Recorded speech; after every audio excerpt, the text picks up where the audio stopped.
Ancient evidence of America's militarism. We know that the scientific research is now overwhelming. He was writing this in 64, 65. Scientific research is now overwhelmingly government subsidized.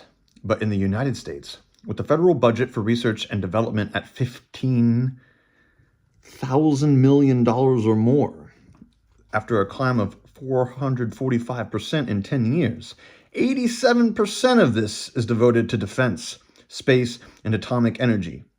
In other words, 87% is chiefly for military interests and 13% for all other research.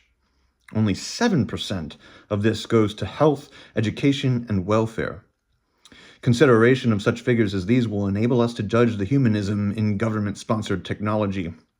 And this in a nation which, not unreasonably, considers itself one of the most humane on earth, as compared with some of the others. Thus, at a time when modern war is the greatest single threat to man, a threat to his very survival as a species, man is putting everything he has into war. Singular humanism. Let us consider, moreover, what modern war means. This will give us more insight into the strong terms in which the Council condemned the arms race and the drift towards total war. It is of no use to appeal to limited and non-nuclear war as offering possibilities for just and humane warfare. Consider the proportion of civilian to military casualties in modern wars. Max Born, a Nobel Prize winner, stated that in the First World War, 5% of all fatal casualties were civilian, 95% military.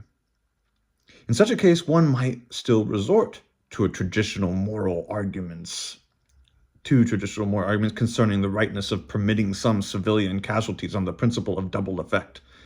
In the Second World War, 48% of the dead were civilians, 52% military. Could one argue here that these civilians died incidentally? Did those who perished in Hamburg, Dresden, Coventry, Tokyo die merely on the margin of limited and pinpointed military destruction? If we look further to the Korean War, a limited war in which atomic weapons were not used, one finds that 84% of the deaths were civilians, 16% military. As someone remarked, we are now killing civilians directly and intentionally, while permitting the incidental death of soldiers. If we had figures for Vietnam, where entire areas are ruthlessly bombed on the mere suspicion that a few guerrillas might be hiding there, the proportion of civilian deaths would be even higher.